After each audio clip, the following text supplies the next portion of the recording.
of the United States of America and to the republic for which it stands, one nation, under God, indivisible, with liberty and justice for all. If you could remain standing for a moment, we'll have a moment of silence.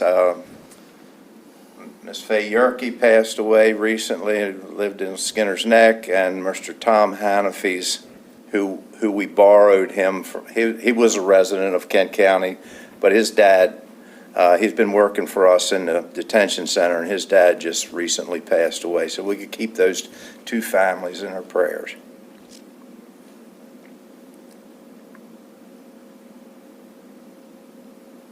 Thank you very much.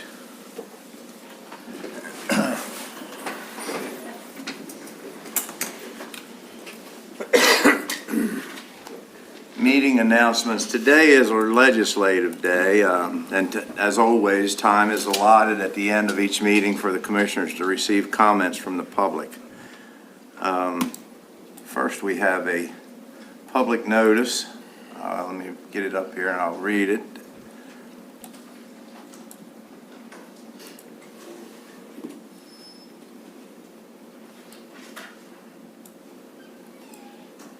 This is Kent County Public Notice, fiscal year 2025 proposed county budget. So it's our public hearing for this year's Cummins budget.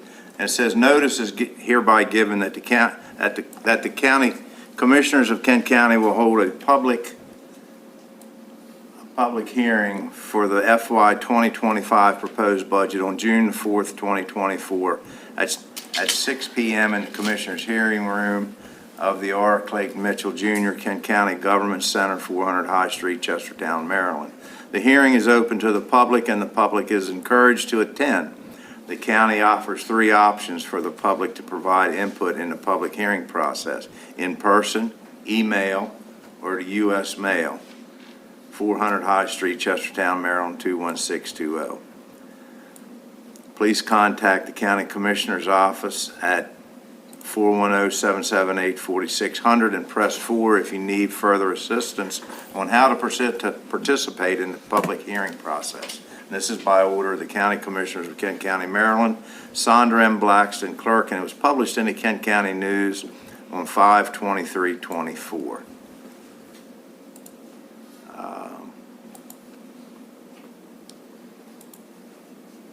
Next, we have some consent items. Our regular session minutes dated May 14th, 2024, and we have liquor minutes dated May the 14th, 2024. And I entertain a motion to approve. So moved. Second. Got a motion and a second. All in favor say aye. Aye. All opposed? The ayes have it. Then we have a special Class C license. The application has been made by Shore Rivers for beer, wine, and liquor on June the 29th, 2024. Because this is an alcoholic beverage application, it's in need of a public hearing. We will use today as that public hearing. So anyone in the audience that would like to speak for or against this application, please feel free to do so now. There being none, I'll entertain a motion. I'll make a motion to approve the special Class C per diem liquor license application for Shore Rivers. Second. Got a motion and a second. All in favor say aye. Aye. All opposed? The ayes have it. Our first appointment is Chiefs Otis Darling, Jason Lobley, and Jimmy Price of Kent County Fire Chiefs Association for a collective overview and general update. And anybody I missed that wants to be a part of this, feel free to come up. Good evening. Good evening. Thanks for having us tonight. You're welcome. Thanks This is for being something here. I believe it's well overdue that should have been happening every year for a while, but we're going to catch up and let you guys know what's going on. First thing that we really want to hit on is the Knox Box program that the Kent County Fire Chiefs currently use. And the Knox Box program, basically what it is a two-part system. We have a box that's secured in our vehicles and then a box that's mounted to the wall of a business. It allows us to get into these businesses without having to bust a window, force a door. Some of these doors, Albert, you can contest to this, that they can be up to $2,000. I mean, they can be very expensive. So we would like the county to introduce us into the building code. That way, hopefully, it saves them some money. We have roughly, let me see here. Where is it at in my notes here?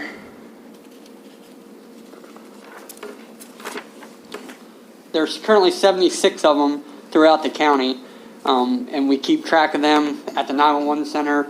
So when we have a call at one of these addresses, it gives us the location of the Knox box, and it allows us access.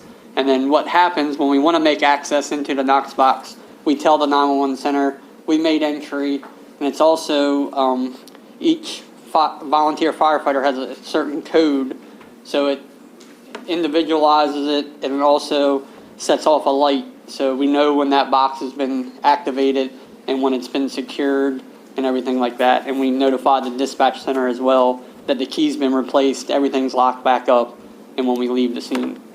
So the big thing is it'll save the property owner major money in the long run. And what we are looking for is this to be adopted into the approval for new business and remodeled business, because that's where we see it mostly. So business is not residential? Yeah. So there's some other counties that are going down the residential, but we're not quite there yet, we don't think. And a lot of them, if they do have this, they'll put like the realtor boxes on their homes, and they'll call the 911 center. And Brad's pretty good about getting that put into the CAD system, so we have that information. What does one of these units cost? So the box on the wall that will get mounted at the business and cost the business owner is roughly $500. Correct, Brad? Correct. Yeah. So we believe with the, when you're building a new business or you're remodeling, that little bit of cost is kind of a wash instead of buying a new door or a new window. And it makes it allows us to get into a facility a lot quicker, especially if someone's down, have a medical emergency, and they're locked behind that door. We can get in a lot faster and a lot cleaner. And it's been used by police, EMS, and the fire department's the most used. So you'll see them around downtown on the wall, mounted in some places.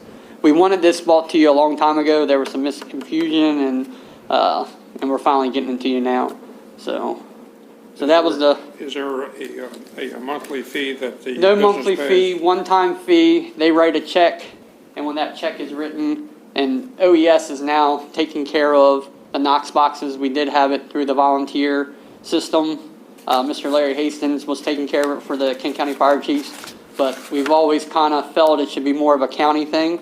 So OES is kind of heading it up now, and we have some volunteers that are helping with the program. But what happens is they send a check in, and then the Knox box company issues a box to that check. So an address and everything is registered to that box. So it's personalized. We don't have them sitting somewhere or anything like that. It's every time you get a new address, a new box is issued. So, and then we have the other part of it, mostly all the trucks in Chestertown and throughout the county. Jason has them on all their ambulances at the rescue squad. The paramedics have them in their vehicles as well. So they're throughout the county where we can get the key out of the box to open the box on the wall. So it's a very good use system and very cost effective for the business owner. So One thing to consider is if the county were to adopt this into code, it would only go into effect for the unincorporated part of the yeah, that's county. what we were finding out. Our next step is to go into the towns. That's what I was and- going to say. You yeah. might want to make the pitch to the Yeah, towns. so this was our first step, saying that the county commissioners are on board. Can we get the towns on board as well? But we wanted to get it in stone with you all and say, hey, they're doing it, can you guys do it? So, but we figured we'd start here first and then kind of get it molded and passed on to them. Well, what I would recommend is that we take these, we go right on down the list of what you've got here, and then we'll have some time to consider Yep. one or all of them or whatever, and we'll get back to you. Yeah, so that was the first We thing. would probably make it, if we were to do something like this, it would take place like the 1st of July or something, when our budget starts, or Yep. so. There wouldn't really be any money out of the county's pocket for any of this because, like I said, it's paid for by the business owner. and it's only ordered then, and we already have the secondary part of the Knox box where we have the units in our trucks. So it's just basically getting it. There's some people that don't even know about it, or when they open up their doors, or we go to them for the first time and they're like, I can't come in for a call at midnight. And we're like, well, we have this system that will allow you not have to come home or come into your business at 1 or 2 o'clock in the morning. We can come here and take care of the call and go home. And it would just be for businesses. Yeah, we don't want to get into the residential part of it. Like I said, they have the realtor box and they can go from there. I got you. That's what a lot of them do when they reach out about getting into access into their homes. I feel like we're opening up a whole nother door when we start doing residential. Okay. The other thing I wanted to talk to you about is the whole volunteer status in Kent County. 15 years ago, the Kent Queen Anne's Rescue Squad started having career services, and EMS was looked at very largely. You guys did multiple SWATs, and we never really looked at the fire side of the whole thing. And we gathered information from the volunteer fire departments. I won't bore you with all the numbers tonight, but I would like you guys to take this back and look at it when you have time. But it shows you the average number of personnel on call that makes the response when the pager goes off. The average age of the personnel that are showing up. It's kind of shocking to see that there's some that are still 83 years old and riding the fire truck. And then our next thing is the big age gap. And some departments have 16 and 18-year-olds, but there's not many.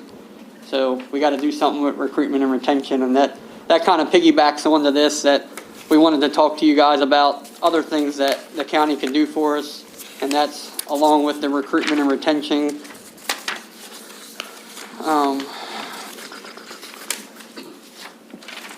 They have a property tax. Queen Anne's County does a property tax incentive. If you get your points and you're an active member with the department, if there was some way that you guys could take it back, look into it, and look into the property tax incentive for the volunteers. I gave you the breakdown, kind of what Queen Anne's County does. Trying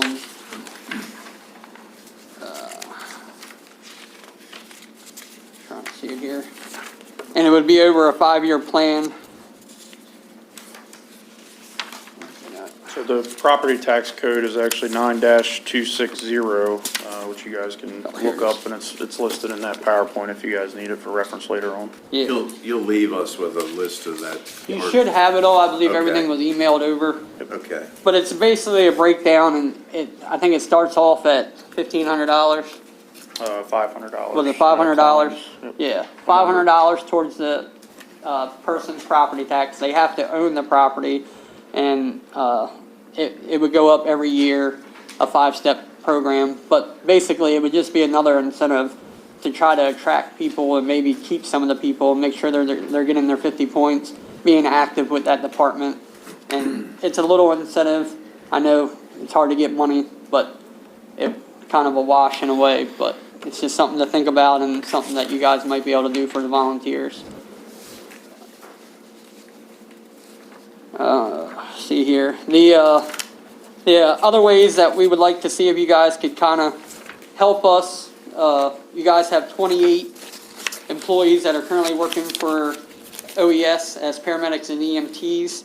Out of them 28 employees, 19 of them have fire training.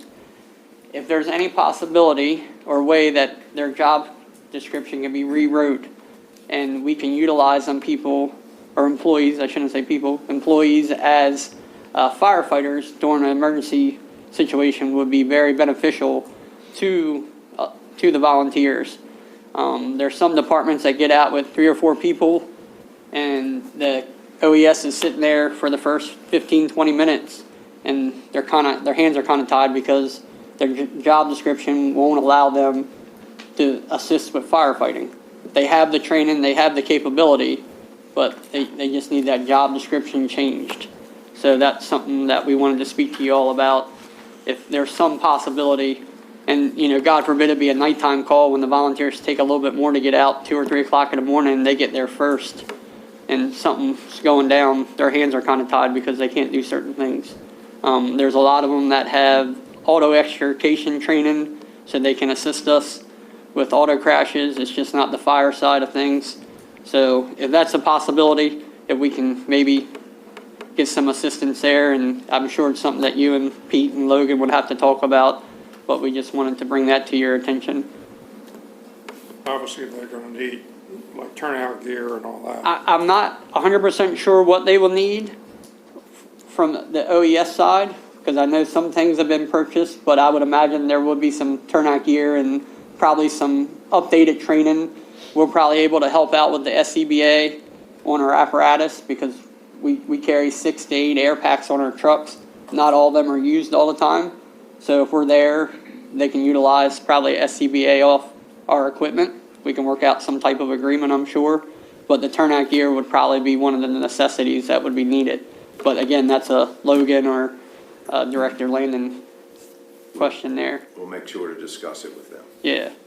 They, Otis, would the SAFER grant help purchase any of those turnout gear? I think you guys would be available to apply as an OES entity. You guys would be able to apply for that, but again, I don't want to speak on your all's behalf without knowing 100% sure about I see that. Director Landon shaking his head, yes, he thinks Okay. it might, so.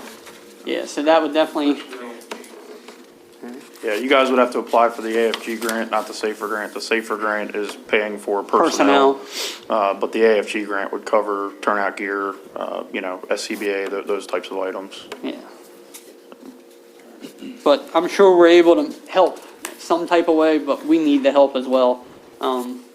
It doesn't completely fix the problem, but it certainly puts a Band-Aid on Yeah. some of the other outlying issues, and it allows, all the volunteer companies to essentially work on recruitment and retention from within.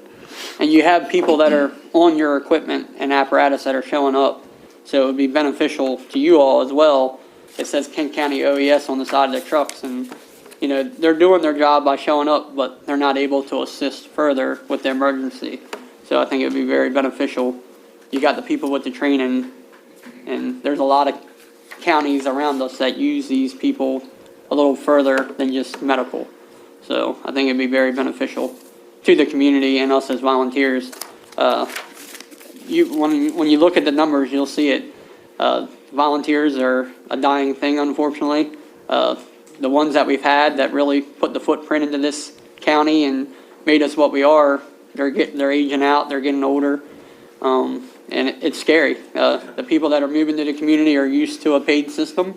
So we need help with the recruitment and retention, and definitely would have an OES being able to assist us more. Well, I tell people all the time, we're losing our volunteers or our workforce because we went from a school that was opened up in Wharton with 1,350 students in that high school. Right. And now we're right around 600 or a little less. That's the change that's took place in Kent County. Yeah, I totally agree. I mean, it's very limited. We also would like to ask that the assist with advertising with the Kent County government website. Maybe if we can piggyback our websites onto your all's, a lot of that gets all linked together, and they can see that we're needing volunteers and stuff like that. So we were wondering if you guys could assist with that, if we could reach out to Economic development. yeah, the economic and developing and all that, maybe guide us in the light of how to help recruit and do some retention with our members. And then the state association has helped us as well with some recruitment and retention, but locally we need it too. If you guys are able to assist with that, it would be a major asset. Yeah, one of the first things when you move into the county, everybody pushes on you to check the county website. HR is pretty good about it. Everybody posts on Facebook, check the county website for occupations and things. And I don't think a lot of people can connect the dots between, checking your county website and then finding the volunteer companies. There's a great lead off to OES. So that's where we're essentially asking for assistance with just posting even the fire chief's website.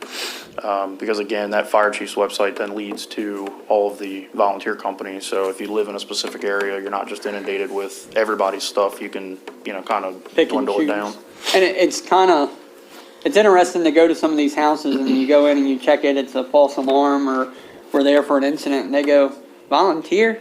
Yeah, we're all volunteer here. There's some career services for EMS, but we're volunteer based, and there's a lot of people in the community that don't realize like, we do this as a volunteer system.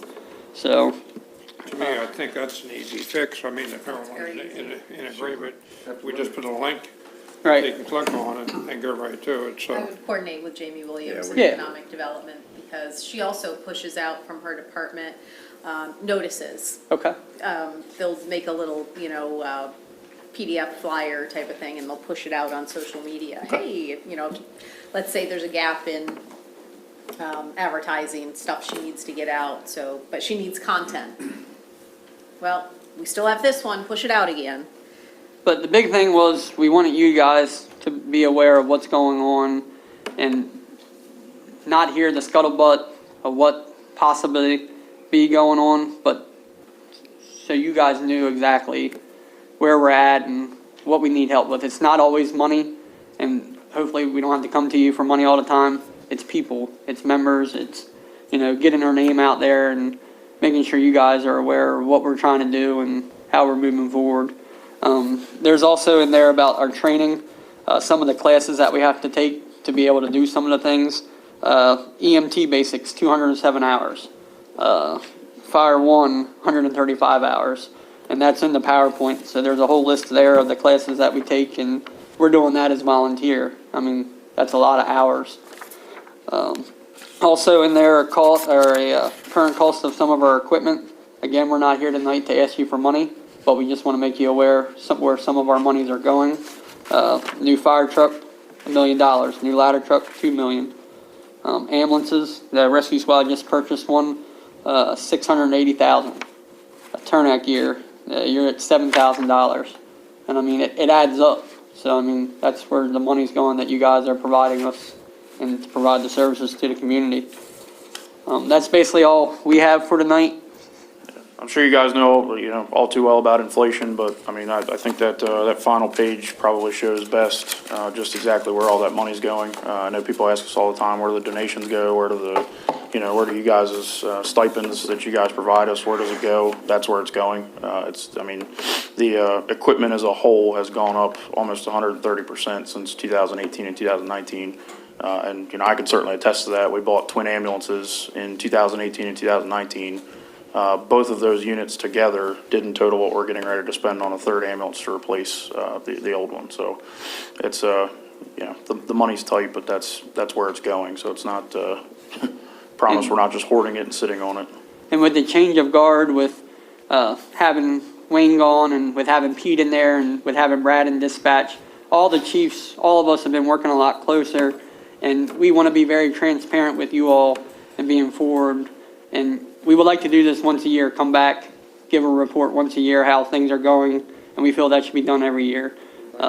Yeah. Well, let me tell you, you gentlemen are welcome here anytime you want to come. And if you ever need to talk to us, you just call the office and put yourself on the agenda. And Jimmy couldn't be here tonight due to his work schedule, but Jason's the president of the EMS Council and myself's vice president of the Kent County Fire Chiefs. So Jimmy wanted to send his apologies for not being able to be here tonight. He's the president of the Chiefs Association. A lot of what you're telling us is not new to us. We do know the struggles you're having with attracting volunteers and Right. stuff, but I can assure you that we'll be having discussions with Pete, and we'll take all your list and Yep. we'll go over it and we'll see what we can do and what we can't do, and we'll let you know. We'll try to do the best we can. Yep, well, we appreciate it. We just want to make sure you guys are aware of it and make sure everybody's on the same page so we can hopefully move forward and keep things moving in the right direction.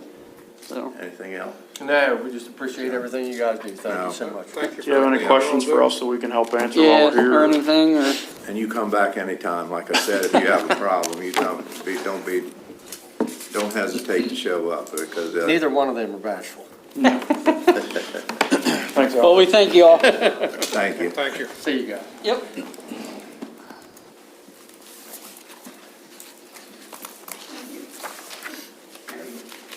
Katie Dilly, Executive Director of Midshore Behavioral Health Incorporated, Annual Update FY 2025, Letter of Agreement. How are you? Good, how are you all? And if you want to introduce you. Yes, absolutely. So, good evening, I'm Katie Dilly. I'm the Executive Director at Midshore Behavioral Health. It's nice to see you all. And I believe you met Lisa last year.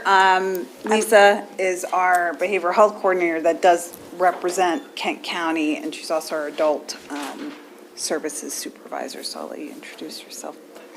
She just said what it is. So I am the Kent County liaison, so I do participate in a lot of the meetings, like the local addiction authority meetings, the multidisciplinary meetings with social services that help coordinate care for some of the homeless population that's here.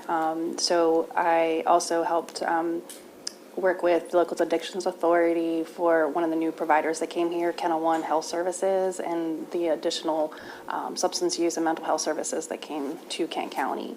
So we worked together to do their site visit, make sure they had everything ready to go for Kent County.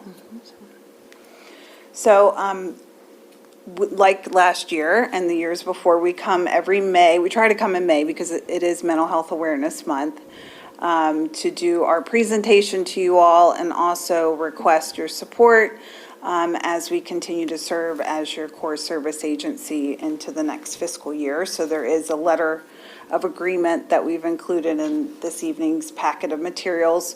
We've shared a very robust overview of some of our highlights just from this year. Lisa and I are going to pull out just a few things to touch on this evening, because we would be here for a very long time if we went through all of these updates. But certainly, if you have any questions, we want to be able to support any questions you might have or feedback. We're excited to say that Mitchell Behavioral Health, we are about to celebrate our 32nd anniversary as an organization. Yeah, so we were incorporated in 1992, and we serve all 5 counties here in the Midshore as their core service agency.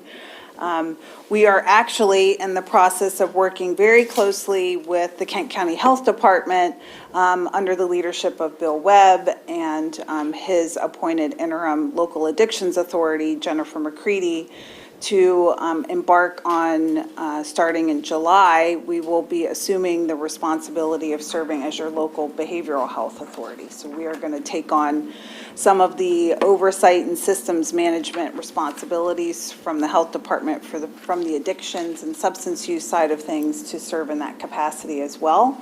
And you're the first county out of the 5 that have extended the invitation for us to serve in that capacity. That is something that we've been working on probably since 2016. So we're finally here, and we're hoping to pilot what that will look like here in Kent County, and then have our other Midshore counties join in that regard. But we do continue to work with all 5 health departments to do our annual community behavioral health plan, which is really a landscape assessment and presentation of what our community members are needing, what we're seeing as trends, the data in terms of utilization of substance use and mental health services, and really just any initiatives and goals that we have. We've been doing that planning as a region since 2020, which is really a nice compliment to do that work together. A couple of highlights just related to the system, and then I'm going to touch on a couple specific Kent County things, and Lisa's going to dive into that even more. We are, as you know, the primary oversight entity for the crisis system that serves all 9 counties of the Eastern Shore. Midshore Behavioral Health governs the awards and the grant dollars that fund our mobile crisis system, our regional crisis hotline, as well as most recently our mobile response and stabilization service, which is a mobile crisis teams dedicated to serving our child and adolescent populations. A recent shift in the way the state is governing how these services are funded is just as of last Friday, the state finally released the final version of regulations for our mobile crisis services. The intention is to move mobile crisis into a fee-for-service structure, which is something that will be a big shift in how we advocate for the sustainability of that service, given that I think most of us can say when you're in crisis, you don't think about being necessarily asked what your insurance is.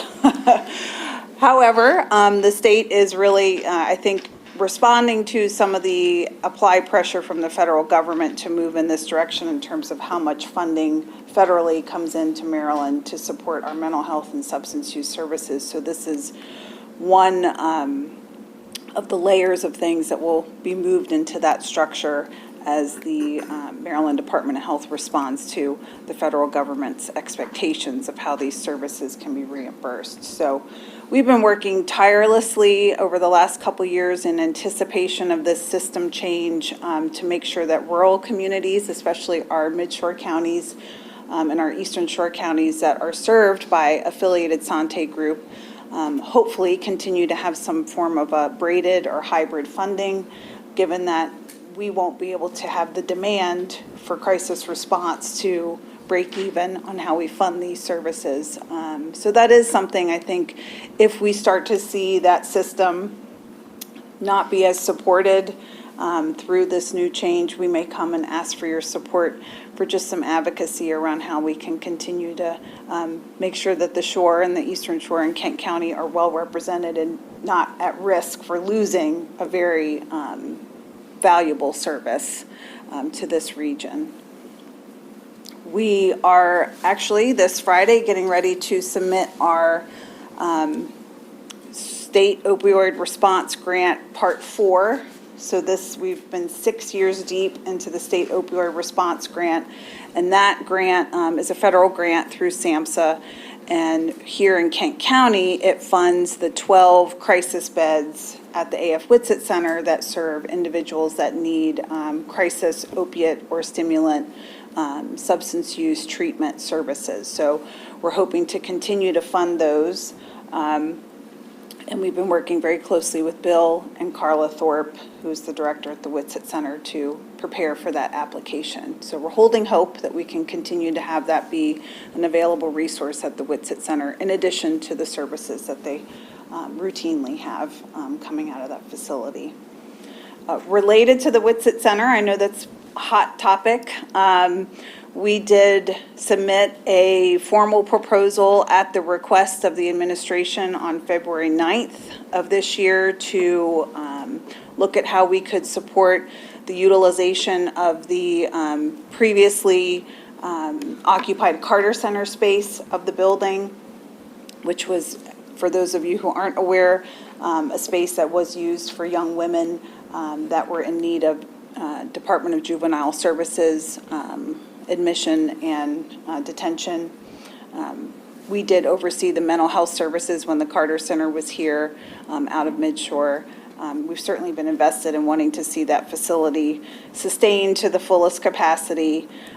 So with the invitation from the Maryland Department of Health and the Behavioral Health Administration, we worked regionally to come up with a concept of looking to put some crisis beds for our child and adolescent population there, primarily for mental health services, for obviously infrastructure support and renovation, service funding, and then some dollars that would entice a third-party vendor to come in and do that service on behalf of the facility in the Kent County Health Department. Unfortunately, given the budget climate in the state right now and some of the unanticipated enrollment that Medicaid has yielded with their redetermination process here in the state, there's about 200,000 people in the state, more than the Department of Health had anticipated being enrolled in Medicaid still following their redetermination from COVID. So the resource that they had earmarked in the budget for supporting that expansion project has gone into supporting our Medicaid system with enrollees. So that doesn't mean we're going to stop looking for opportunities to continue to try to find ways to bring more resources into the building. We're just taking a pause right now on that. Now, if I may, there was $4 million Yes. supposedly earmarked for that, the upgrade of the heating and air conditioning. And that is still in process. And that is funding, I know that has a time, it's time sensitive from my understanding through the end of this fiscal year.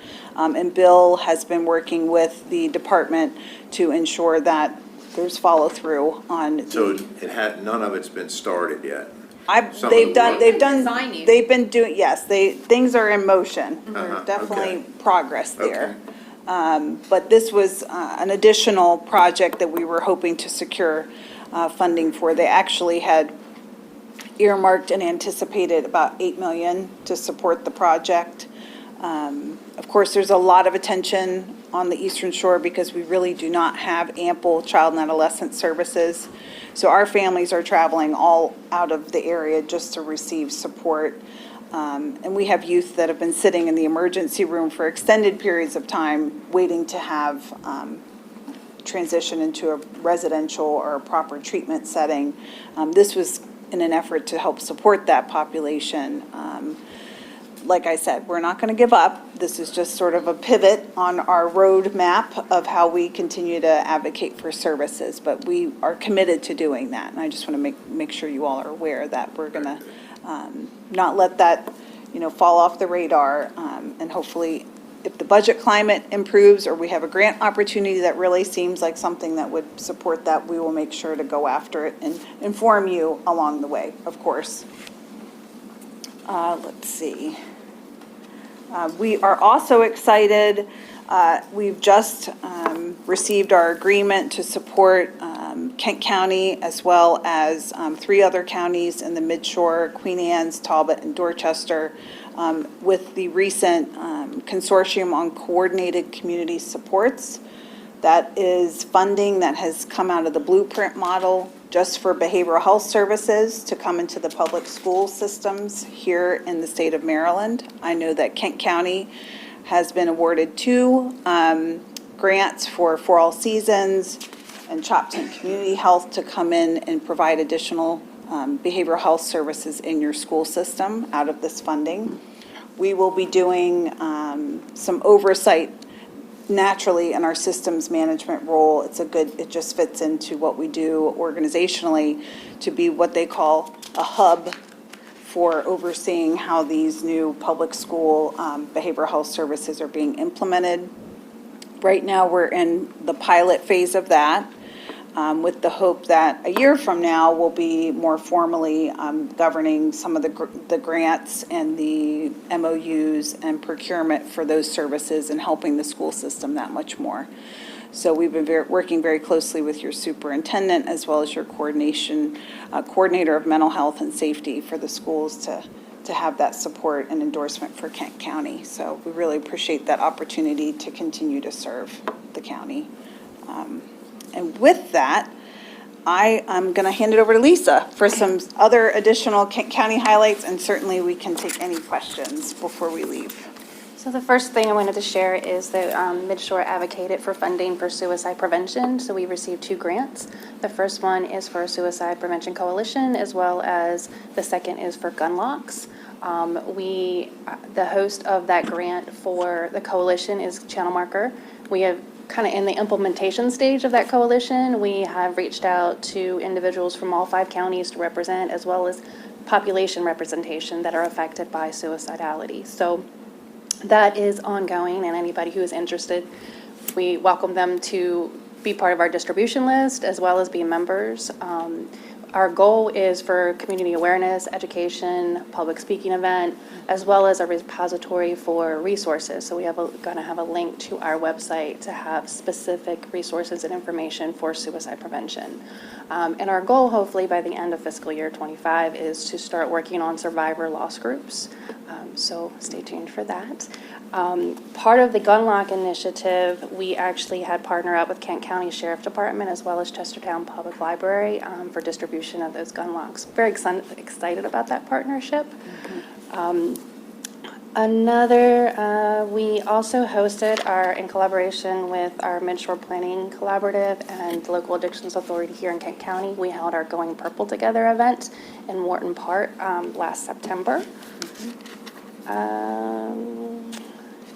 As part of the state's focus on state discharges, or discharges from the state hospitals, Midshore Behavioral Health was awarded 6 additional residential rehabilitation beds.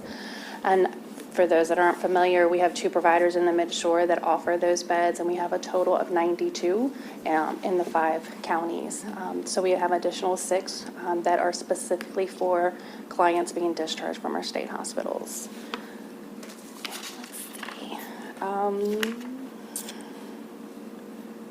And we're really excited. We hosted our first inaugural Beyond Inclusion, which is a DEI conference we held here in Kent County at Mary's Dream Alliance. We had a wonderful turnout. We actually had a representation from many counties across the Eastern Shore came to that event. So we're excited to have that here in this county. I think that is all I have. And we've included just our fiscal kind of snapshot as well as some data. And if you have any specific questions around Kent County information, we can certainly follow up to get that to you all. Well, thank you very much. Anybody, you have any questions? It's a very informative update. We appreciate that. It's my understanding you need a approval of a letter. Right. So I would like to make a motion to approve the FY 2025 Letter of Agreement with Midshore Behavioral Health Incorporated to act as the core services agency for the oversight, planning, and development of the public behavioral health system in Kent County. Second. Got a motion and a second. All in favor, say aye. Aye. Aye. All opposed? The ayes have it. Thank you. All right. Thank you. Nice to see you. Nice to see you all, and thanks again for coming in and Sure. giving us an update. Absolutely. Appreciate it. Keep up the good work. Thank you. Mr. Pete Landon, Director of Office of Emergency Services, 2025 Police Accountability, Community, and Transparency Grant Application. Welcome. Good morning, sirs. More evening, sirs. Than that. It's been a long day. I'm here with Frank McGarvey, our current Police Accountability Officer Consultant. Good to see you again. In the words of a former sheriff that I knew, I'm being seen, I'll be brief, and I'll be gone. I'm here to discuss the 2025 Police Accountability and Transparency Grant. Since 2021, Kent County has been working towards what we have before you now with the grant. This grant is used to fund and continue halftime administrative specialists, contacting with technical consultant who's with me today, contracting a trial board chair, and other operational expenses like purchasing equipment, office supplies, funding, public outreach, as well as trainings and meetings. You have a copy of the draft grant ahead of you, or in front of you. The only thing that I'm asking for your permission this evening is to go ahead and apply for the grant that would fund the Police Accountability Board, the Administrative Charging Committee, and the police trial boards for the 2025 period. You also need the signature on the certification assurances, right?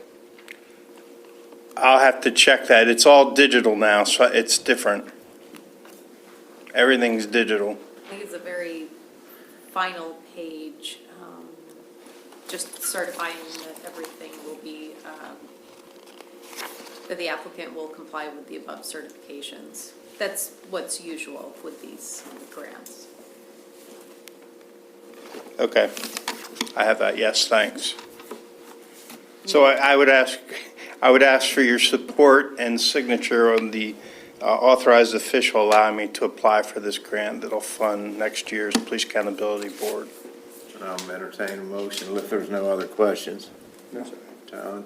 I'd like to make a motion to allow Director Landon to apply to the state of Maryland for the 2025 PAC grant for the 2025, I'm running out of room here, for the Kent County Law Enforcement Accountability Initiative, including the Police Accountability Board Administration and the Police Trial Boards, totaling $103,800 $821. Second. Got a motion and a second. All in favor, say aye. Aye. All opposed, the ayes have it. Thank you very much. Thank you. Thank you, gentlemen. I'm driving. Nice to see you, Mr. Garvey. Nice to see you, sir. Jill Coleman, Parks and Recreation, and Jory Mitchell, President of the Little League Softball, reallocation of Youth Sports League Equipment Grant Funds. Yes, good evening, Commissioners. Good evening. I'm pleased to be accompanied by Jerry Mitchell, President of the Little League Softball, this evening. Just to give you guys some background on the Youth Grant Fund. The Youth Grant Fund is money that is allocated to any youth program that applies for equipment, jerseys. They can't apply for anything that an individual player will take. They have to apply for things that they will keep as far as the organization itself. So it usually gets allocated in every February, and our Parks and Rec Advisory Board has the ultimate say on who gets the funding and who doesn't. With that being said, we have been granted the privilege by Little League to host the minor league district tournament in June. But due to the impromptu nature of this decision, the tournament was not factored into our FY24 budget. So this event and this tournament will present a valuable opportunity to showcase our ball fields at Wharton Park, highlight our athletes, and provide an enriching experience for not only coaches and players, but also for the community. In order to facilitate this tournament, we would need additional funding required for us from Kent County Parks and Rec for the Little League Softball. Therefore, I'm respectfully submit a request to allocate $1,700 from the Youth Sports Equipment Fund to sponsor the Little League Youth Softball Minor League District Tournament scheduled for June at Wharton Park. These funds will be designated for team jerseys that will be used over several years, officials, and softballs that we need to provide for the tournament. Any questions, gentlemen? I have a question for Joy. Yes. Were you on the ball field last night I was. over at Round Top? Yes, I was. I thought so. I just want to comment real quick. I've watched several of the games because I have a granddaughter that plays. Me. And you do a very nice job coordinating and working with those young players. Thank you. So Thank you you so should be much. commended for that. Thank you. So I'd like to make a motion to approve the allocation of $1,700 from the surplus funds in the Youth Sports League Equipment Fund grant to sponsor the minor league district softball tournament. Second. Got a motion and a second. All in favor, say aye. Aye. Aye. All opposed, the ayes have it. Thank you very much. Thank you Thank very you. much. Thank you all. Good luck to Thank you.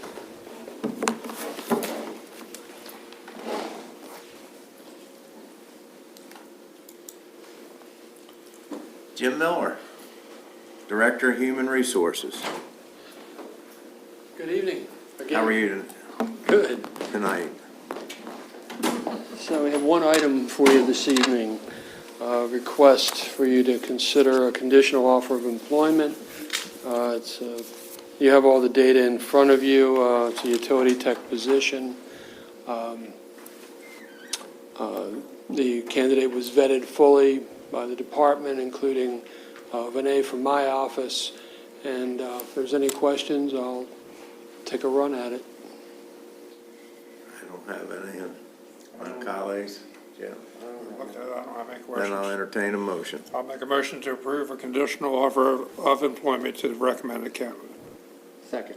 Got a motion and a second. All in favor, say aye. Aye. Aye. All opposed, the ayes have it. Thank you very much. Thank you, gentlemen. Yeah. Now we'll hear from our Public Works Director, Thank you. Dan Mattson. Good evening. Good evening, sir. I have two items on tonight's agenda. The first of which is the purchase of vehicles for the Sheriff's Department. This is the same fashion and methodology as I spoke last week for EMS, where these vehicles are included in the FY25 budget. Enterprise has identified available stock right now that would cut down on what we typically see as significant lead times for vehicles like this. The vehicles are available now and will be sent to outfitting upon purchase, so we can expect them in about 3 months. And that would occur during FY25, which means that all money associated with these vehicles would come out of the FY25 budget, and no payments would be made until vehicle delivery in FY25. The 4 vehicles are 2024 Chevy Tahoes. In front of, or on the agenda is a quote for these vehicles. The aftermarket is still being finalized. There is a preferred vendor that I believe has been on vacation for a couple weeks and hasn't gotten us the quote. So this item is specifically for purchase of the vehicles. And I expect within probably the next meeting, I will have the aftermarket in front of you for approval as well for these vehicles. I don't have that at this time. But as the vehicles are currently available, we recommended and requested the purchase now of the vehicles.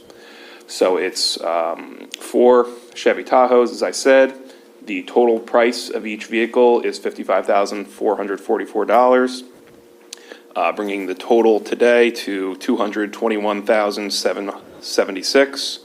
We anticipate that aftermarket will be about $25,000, probably slightly under in total.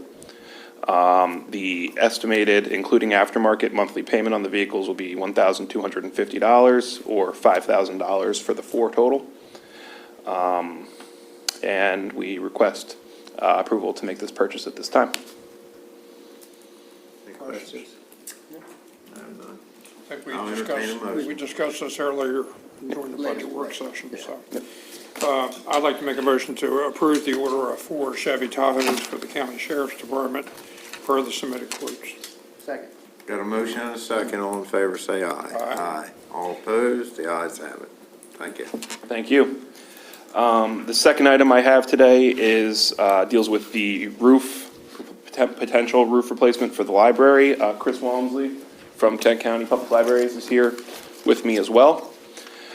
The history on this project, if you may recall, in the initial budget presentations, there was a figure put in the capital plan for building maintenance to replace the library roof. After that was presented, Chris and Arnessa from the library came to us about a grant opportunity to fund that work. It is through the State Library Association. The Maryland State Library has a capital grant process that we're pursuing right now, or working towards pursuing. It's a competitive grant, but we've reviewed the project, and it does appear to be a good candidate. We've reviewed it with the grant agency. The grant would fund half, 50% of the total cost of the roof replacement. And ultimately, we're here to request a letter of support from the commissioners. This letter expresses your support for the project and commits that if the grant is awarded, the county would have funding for the additional 50% not funded by the grant. One very significant item I wanted to discuss about this is the cost of the project. The initial budget proposal, I believe, was in the neighborhood of 120 to 125,000. That was a figure we had quoted from a local contractor for roof replacement, replacing it as it is today with shingles. The library had, I believe, last year or 22, a similar estimate for similar work. So at the time it was presented prior, we were pretty confident in that number, and that number still is valid to replace it with shingle roof. When the idea of the grant came up, in order to build a better overall application, we connected with Tremco Roofing. They are a very prominent manufacturer and contractor in the roofing industry. I've worked with them on a number of projects throughout New Jersey and Pennsylvania and Texas. And they did an evaluation. They spent a day at no cost to the county, evaluating all county roofs and providing recommendations. I have a full report with recommendations available, but specific to the library. They indicated that this roof should not be replaced with shingles, with a shingle roof system. The reason for that is that the building was most likely not designed for a shingle roof system. And that's something that probably either right around the time of bidding or early in construction was changed as a cost-saving measure. And the design flaw with the current roof is ventilation.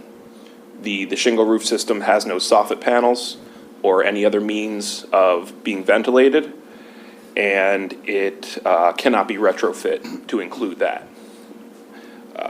So we reviewed alternatives with Tremco for this replacement, and the most efficient option with the most bang for the buck on in terms of usable life is a metal roof. A metal roof comes with a 30-year warranty, but from the experience I have, you can easily get 50-plus years with some basic maintenance on a metal roof. Our discussion with Tremco leads me to conclude that a direct replacement with shingles, we would be seeing issues within a decade, even if done perfectly, because of this lack of ventilation. How old is the roof that's on there now? The building, I believe, is 45 years old, and this is the second roof. I don't have the exact date of installation. So if we just take a stab at it, we're saying 22 years. 15 to 20 years probably, and we've seen significant leaking issues. In my time here, I've seen several. The roof design as a whole, and then there are some inset gutters that where the windows bump out, the gutter runs across the top of the building, and we see regular leaking at that location. There's also, we used probably 4 or 5 boxes of roofing nails, re-nailing down shingles last year. The shingles keep popping up because the roof was installed with the incorrect type of nails. The roof decking is cementitious wood fiber. It's not plywood. And that is a very resilient material when dry. Once it gets wet, it is very absorbent and loses a lot of strength. So the number I am proposing for this grant includes replacement of an estimated 20% of the total roof decking, which is on the high end of what's expected, but this is a budgetary number for grant purposes. We have, again, a budgetary number for grant purposes right now of $598,000 for the roof. I expect that the cost will come in under that substantially, but this is a number we are most comfortable as far as the grant application submitting, which means the county's share would be $299,000. Again, this includes a new metal roofing system as well as an allowance for 20% of the total decking to be replaced. We anticipate that it will be a substantial improvement versus a replacement in kind in terms of useful life, and it will be lower maintenance than the shingle roof is today. We went from 125,000 to, let's call it 600. Our share of the 125,000 would be half of that. Now Yeah. we're at, Yes, sir. so we're Yes, sir. more than triple what we had originally called for.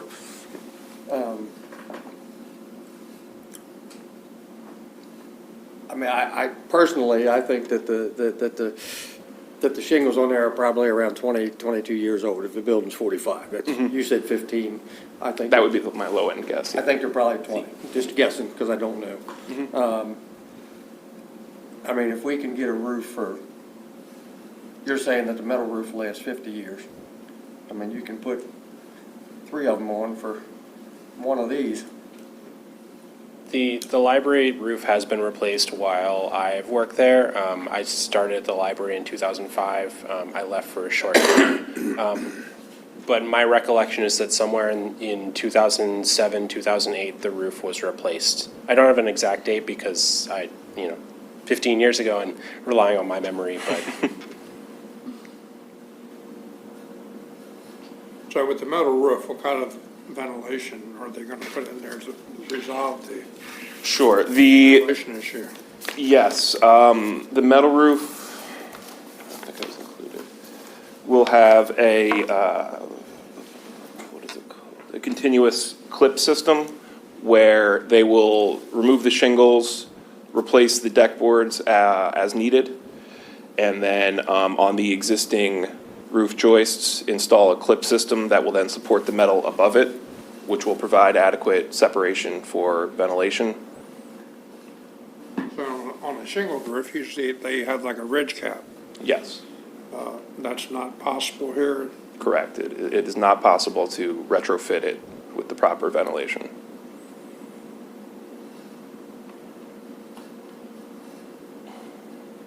Well, it's a grant opportunity.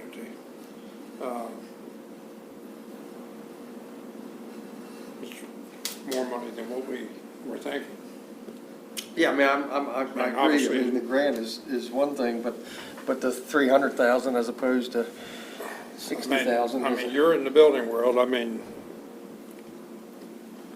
I mean, the metal roof It's a metal roof. It's the best, but it's also the most expensive.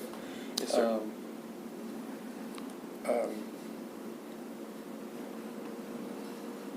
I don't know, I don't know whether it warrants. Well, my experiences with grants, and correct me if I'm wrong, is you can apply for the grant, and if we're lucky enough to receive it, we don't have to accept it. Correct? to the best of my knowledge Yes. with this. So what I'm saying basically is we don't have to make a decision tonight. Or we could modify, could you modify it? I expect that's. In other words, if we said, you know what, let's just go with, and I'm just, we haven't discussed this, okay, but I'm just saying, if we said we wanted to do the shingle roof as opposed to, could we modify the grant after we've received it to, we'd be receiving less money and paying our like-kind share less as well. I don't know with this specific grant, but my experience with grant-funded projects is that it's possible to go down, it's very rarely possible to go up. Right. Well, I think it makes sense to let them go ahead and apply Yeah. for the grant, Yeah. and if in fact we receive it, then we need to make a decision whether we're gonna Right. accept it or not. And Due to funding or whatever, you Right. know. absolutely understood. I think we expect to find out about the grant around the end of the year. Yes, our application is due this coming Friday. Well, there's that. So we need, I was working on the grant a lot last week, just to make sure that we would have all the pieces ready for it to go forward by the end of this week. And I have secured 4 letters of support, 2 of them from state delegates and 1 of them from the state senator, which are important to the Maryland State Library for their process. One of them is also from one of our supporting organizations, the Friends of the Kent County Public Library. So I have a high degree of confidence in us submitting a strong grant Well, the long application. and the short of it is, if we got till Friday, we don't want to miss it. I don't think we want to miss this opportunity. Yes. No, and we wanna maintain the building. too. Absolutely, absolutely. It's You just a know, matter of what cost, at what level of cost, in my Absolutely. opinion. Yeah, absolutely. Because of funding, I mean, that's all. And I can offer on that front, we have 7 months before the grant is awarded to do further evaluations. As a follow-up to the meeting with Tremco, we will be having them do infrared scans of all the county roofs to get a better understanding of the degree of infiltration and leaking in the cement boards, and that's a big portion of the cost. So if we're able to cut that 20% down to, my expectation is probably closer to 10 or less percent, we can start to really sharpen the pencil on this number and get a good picture. Well, long and short of it is, Yes. we don't want to miss this opportunity. So just real quick, if the grant's awarded at the end of the year, what would be the projected? The grant would be for FY '26 funding. So no money would be spent In FY '25 related to this project. All right, so I'd like to make a motion to sign the submitted letter for the Kent County Public Library's application to the Maryland State Library's County Public Library Capital Projects Grant Program in support of roof replacement at the Chestertown branch to occur in fiscal year 2026. Second. Got a motion and a second. All in favor, say aye. Aye. All opposed, the ayes have it. Thank you very much. Thank you. Thank you. Thank you. Thank you. Shelley? Thank you. First item that I have for you is a correspondence from Ms. Carol Neiman, who has presented in the recent past to you. She has submitted a letter requesting that you help her arrange a tour of downtown highlighted area, affordable buildings that they might buy, rent, renovate, et cetera, discussing homeless shelter. She also mentions the Carter Center, which Ms. Katie Dilly also just discussed. We have a strong image of how that space would be used, and it really focuses on youth crisis, not a homeless shelter, unfortunately. So I did find out from one of our department heads that she was also in contact with Ms. Neiman, and she has communicated that we don't have access to these buildings, so really she needs to identify which buildings that she is seeking access to and reach out to the realtors that have them listed for. I'm not sure that we could help facilitate this process. It doesn't sound like it. So we can get back with Ms. Neiman and let her Although I know. do believe the town of Chestertown has a committee that is looking into what she's talking about. And there's a particular individual on the council that might be a good contact person for her. Absolutely. We will communicate that with her. Thank you. Next, I have Commission on Aging, who is requesting an approval to appoint a new member, and this would be for an unexpired term, which would be ending December 31st, 2025. I'd like to make a motion to approve the recommended candidate to fill an unexpired term expiring December 31st, 2025. Second. Motion and a second. All in favor, say aye. Aye. All opposed? Ayes have it. And I do not have anything further for you this evening. Now, the one we just appointed, that's going to be the one person who is leaving was our liaison. Correct. Or the commissioner's representative. Correct. Yeah, that's separate than this. So who is going to fulfill that spot? That's a good question. So according to the bylaws of Commission on Aging, they are to recommend candidates that may be good applicants.